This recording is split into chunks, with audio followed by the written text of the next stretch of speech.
ಮೀಸಲಾತಿ ಜಾರಿ ಮಾಡಬೇಕು. 15% ಆಗಲಿ 17% ಆಗಲಿ, ನಮ್ಗೆ ಪ್ರತ್ಯೇಕವಾಗಿ ಏ ಗುಂಪಲ್ಲಿ 1% ಕೊಟ್ಟು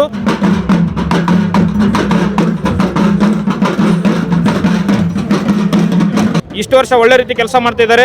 ಈ ಮೀಸಲಾತಿ ಒಂದು ಜಾರಿ ಮಾಡಿ ನಮ್ಮ ಸಿದ್ದರಾಮಯ್ಯ ಸಾಹೇಬರು ಒಳ್ಳೆ ಹೆಸರು ತರಬೇಕಂತೇಳಿ ನಮ್ಮೆಲ್ಲರೂ ಹೇಳ್ತಿದ್ದೇನೆ. ನಮ್ಮ ಅಲೆಮಾರಿಗಳಿಗೆ ಪ್ರತ್ಯೇಕವಾಗಿ 1% ಎದುರಾಗಾರರು 1% ಕೊಡಲೇಬೇಕಂತೇಳಿ ನಾವು ಅಜೆಂಡಾ ಇಡ್ತಿದ್ದೇವೆ. ಎಲ್ಲರೂ ಇವತ್ತಿನ ದಿವಸ ನಮ್ಮ ಫ್ರೀಡಮ್ ಪಾರ್ಕ್ ಬೆಂಗಳೂರಲ್ಲಿ ಫ್ರೀಡಮ್ ಪಾರ್ಕ್ನಲ್ಲಿ ಸೇರಿದ ಉದ್ದೇಶ ಏನಪ್ಪ ಅಂದರೆ, ನಮ್ಮ ಅಲೆಮಾರಿಗಳಿಗೆ ಪ್ರತ್ಯೇಕ 49% ಜಾತಿ ಅಲೆಮಾರಿ ಜನಾಂಗದವರಿಗೆ ಮತ್ತು ಸೂಕ್ಷ್ಮ 10 ಜಾತಿಗಳು ಸೇರಿ ಪ್ರತ್ಯೇಕ ಎ ಗ್ರೇಡ್ ಒಳಗೆ 1% ಮೀಸಲಾತಿ ಕರ್ನಾಟಕ ರಾಜ್ಯ ಸರ್ಕಾರ, ಮುಖ್ಯಮಂತ್ರಿಗಳು ಮತ್ತು ಉಪಮುಖ್ಯಮಂತ್ರಿಗಳು ಮತ್ತು ಸಮಾಜ ಕಲ್ಯಾಣ ಸಚಿವರು, ಕಾನೂನು ಮಂತ್ರಿಗಳು ಮತ್ತು ಎಲ್ಲ ಸಚಿವ ಸಂಪುಟ ಸದಸ್ಯರುಗಳು, ಒಕ್ಕೂರಲು 31 ಸಚಿವರು ಎಲ್ಲರೂ ನಾವು ಏನು ರಾಜ್ಯ ಸರ್ಕಾರಕ್ಕೆ ಒತ್ತಾಯ ಏನು ಮಾಡ್ತೇವೆ ಅಂದರೆ 49 ಜಾತಿ ಅಲೆಮಾರಿ ಫಸ್ಟ್ ಜಾತಿ ಅಲೆಮಾರಿ ಜನಾಂಗದವರಿಗೆ ಮತ್ತು 10 ಸೂಕ್ಷ್ಮ ಜಾತಿಗಳಿಗೆ ಪ್ರತ್ಯೇಕ ಎ ಗ್ರೇಡ್ ಒಳಗೆ 1% ಮೀಸಲಾತಿ ಕೊಡಬೇಕು. ಮತ್ತು ನಮ್ಮ ಕೊರ್ಮ ಕೊರಚಿನ ಹೊರತುಪಡಿಸಿ 49 ಜಾತಿಗಳಿಗೆ ಪ್ರತ್ಯೇಕ ನಿಗಮ ವಿಶೇಷ ಪ್ಯಾಕೇಜ್. ಮತ್ತು ಆಕಸ್ಮಿಕವಾಗಿ ರಾಜ್ಯ ಸರ್ಕಾರ ಧಿಕ್ಕರಿಸಿ ಏನೇನು ನೀವು 15% ಒಳಗಾಗಿ ಅಥವಾ 17 ಅಥವಾ 15% ಒಳಗೆ ಎ ಗ್ರೇಡ್ 1% ಕೊಡಲಿಕ್ಕಪ್ಪ ಅಂದರೆ ನಾವು ರಾಜ್ಯ ಸರ್ಕಾರ ವಿರುದ್ಧ ಬೆಂಗಳೂರು ಫ್ರೀಡಮ್ ಪಾರ್ಕ್ನಲ್ಲಿ ಧರಣಿ ಕುಂದಿರ್ತೇವೆ. ಮತ್ತು ಜಿಲ್ಲಾ ಕೇಂದ್ರಗಳಲ್ಲಿ ಬೀದಿ ಹೋರಾಟ, ತಾಲೂಕು ಬೀದಿ ಹೋರಾಟ, ನಮ್ಮ ಅಲೆಮಾರಿಗಳ ವೇಷಭೂಷಣ ಮುಖ ರಾಜ್ಯ ಸರ್ಕಾರ ತಕ್ಕ ಪಾಠ ಕಲಿಸ್ತೀವಿ. ಮುಂದಿನ ದಿನಮಾನಗಳಲ್ಲಿ ನಾವು ಚುನಾವಣೆಯಲ್ಲಿ ಕೂಡ ಮತ್ತು ಸ್ಥಳೀಯ ಚುನಾವಣೆಗಳಲ್ಲಿ ಲೋಕಸಭೆಯಲ್ಲಿ ರಾಜ್ಯ ಸರ್ಕಾರ ಮತ್ತು ವಿಧಾನಸಭೆಗಳಲ್ಲಿ ನಾವು ತಕ್ಕ ಪಾಠ ಸಣ್ಣ ಮತದಾರ ಇದ್ದರೂ ಕೂಡ ನಾವು ನಿರ್ಲಕ್ಷ್ಯ ಮಾಡಬಾರ್ದು. ನೀವು ಭಾಳ ಇದು ಗಂಭೀರ ವಿಷಯ.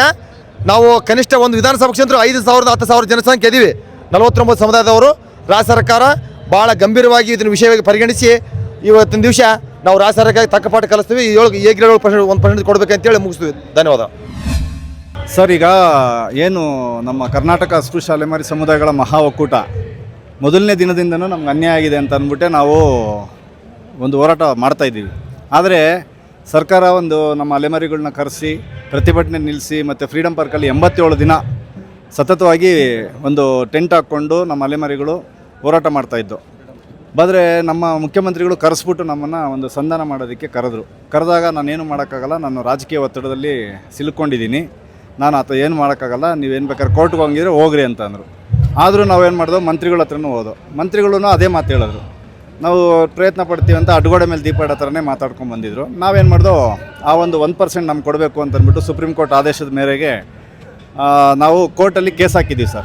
ನಮ್ಮ ಕರ್ನಾಟಕ ಅಸ್ಪೃಶ್ಯ ಅಲೆಮಾರಿ ಸಮುದಾಯಗಳ ಮಹಾ ಒಕ್ಕೂಟದಿಂದನೇ ಕೇಸ್ ಹಾಕಿದ್ದೀವಿ. ಇವತ್ತೇನು ಇದೆಲ್ಲ ಒಂದು ಸಿಸ್ಟಮು ಸ್ಟಾಪ್ ಆಗಿದೆ, ಅಲೆಮಾರಿಗಳು ಕೇಸ್ ಹಾಕಿರೋದ್ರಿಂದ ಅಂತ ಅಂದ್ಬಿಟ್ಟು ಗೊತ್ತಾಗಿದೆ ಎಲ್ಲರಿಗೂ.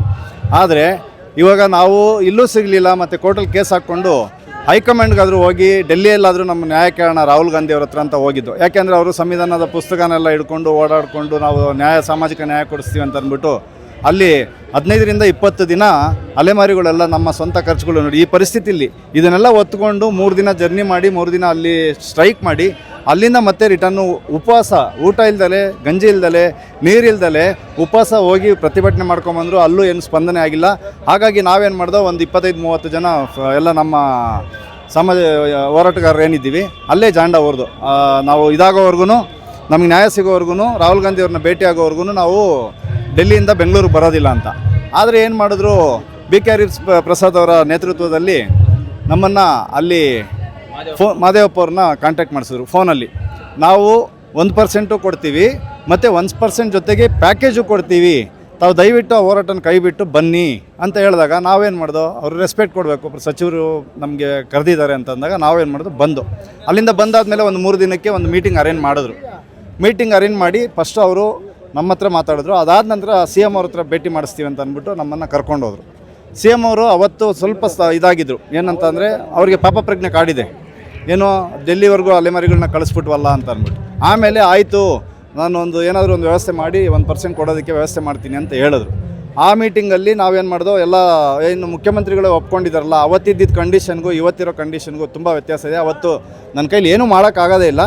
ಆದರೆ ಇವತ್ತು ಏನು ಮೀಟಿಂಗ್ ಮಾಡಿದ್ರು, ಅದು ಡೆಲ್ಲಿಯಿಂದ ಬಂದಮೇಲೆ ಅವರು ನಮ್ಗೆ ಇದು ಮಾಡಿದ್ಮೇಲೆ ನಾವೇನು ಮಾಡಿದೋ, ಎಲ್ಲ ಸಿಹಿ ಹಂಚ್ಕೊಂಡು ತಿಂದಿದ್ದೀವಿ. ಆ್ಯಕ್ಚುಲಿ ಹೇಳ್ಬೇಕಂತಂದರೆ ಸಿಹಿ ಹಂಚ್ಕೊಂಡು ಪಟಾಕಿ ಹೊಡೆದಿದ್ದೀವಿ. ಮತ್ತು ನಾವು ಒಂದು ಧಿಕ್ಕಾರಕ್ಕೆ ಹೋಗ್ದಲ್ಲೇ, ಒಂದು ಉಗ್ರವಾದ ಹೋರಾಟ ಮಾಡ್ದಲ್ಲೇ ನಾವೊಂದು ಶಾಂತಿಯುತವಾದಂತಹ ಒಂದು ಹೋರಾಟದಲ್ಲಿ ಗೆಲುವು ಪಡೆದಿದ್ದೀವಲ್ಲ ಅನ್ನೋ ಒಂದು ಉದ್ದೇಶದಿಂದ ನಾವೆಲ್ಲ ಸಂತೋಷ ಇದು ಮಾಡ್ಕೊಂಡಿದ್ದೀವಿ, ಸಂಭ್ರಮ ಆಚರಣೆ ಮಾಡಿದ್ದೀವಿ, ಇಲ್ಲ ಅಂತಲ್ಲ. ಆದರೆ ದಿನ ಕಳೆದಂಗೆ ನಮಗೆ ಮತ್ತೆ ತಿರ್ಗಾ ಯಾಕೋ ಗುಮಾನಿ ಬಂತು, ಇವ್ರು ಯಾಕೋ ನಮಗೇನೋ ದಿಕ್ಕು ತಪ್ಪಿಸ್ತಾ ಇದ್ದಾರೆ ಅನ್ನೋ ಥರ.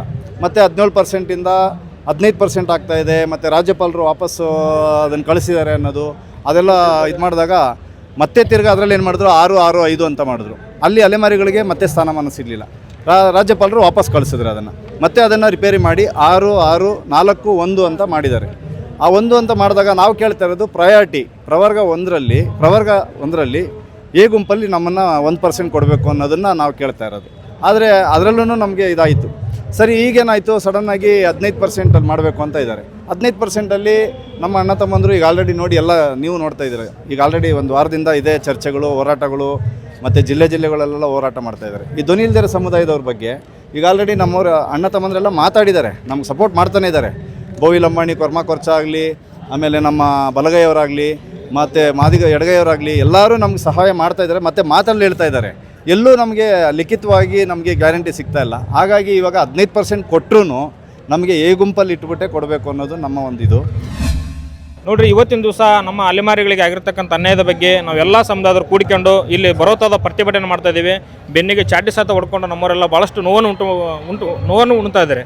ನಮಗೆ ಮೇನ್ ಉದ್ದೇಶ ಏನಪ್ಪ ಅಂದರೆ ಮೀಸಲಾತಿ ಜಾರಿ ಮಾಡಬೇಕು. 15% ಆಗಲಿ 17% ನಮ್ಗೆ ಪ್ರತ್ಯೇಕವಾಗಿ ಎ ಗುಂಪಲ್ಲಿ 1% ಕೊಟ್ಟು ನಮಗೆ ಜಾರಿ ಮಾಡ್ಬೇಕಂತೇಳಿ ಹಲವಾರು ಇನ್ನು ವರ್ಷಗಳ ಗಂಟಲೇನು ನಾವೆಲ್ಲ ಸಚಿವರ ಹತ್ರ ಆಗಲಿ ಇದೇ ನಮ್ಮ ಸಿದ್ದರಾಮಯ್ಯ ಸಾಹೇಬ್ರೆ ಸಭೆಯಲ್ಲಿ ನನ್ನ ಮೇಲೆ ವಿಶ್ವಾಸ ಇಡಿ, ನಾನು ನಿಮ್ಗೆ ಖಂಡಿತವಾಗ್ಲಿ ನಿಮ್ಗೆ ಅನ್ಯಾಯ ಮಾಡಿದಂಗೆ ರೀತಿ ನಾನು ನಿಮ್ಗೆ 1% ಕೊಡೋ ರೀತಿ ನಾವೆಲ್ಲ ವಿಚಾರ ಮಾಡ್ತಿದ್ವಿ ಅಂತ ಹೇಳಿದ್ದಾರೆ.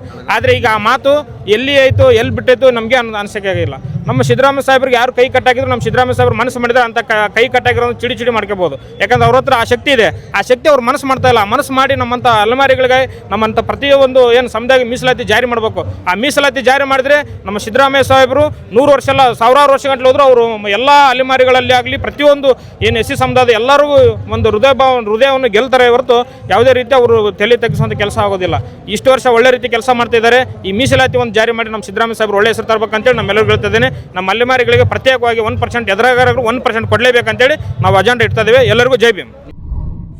ಮತ್ತಷ್ಟು ವಿಶೇಷ ವಿಡಿಯೋಗಳನ್ನು ನೋಡಲು ಮತ್ತು ಹೊಸ ವಿಡಿಯೋಗಳ ಬಗ್ಗೆ ತಿಳಿಯಲು ಈ ದಿನ .com ಯೂಟ್ಯೂಬ್ ಚಾನೆಲ್ ಸಬ್ಸ್ಕ್ರೈಬ್ ಮಾಡಿ ಮತ್ತು ಬೆಲ್ ಐಕಾನ್ ಕ್ಲಿಕ್ ಮಾಡಿ.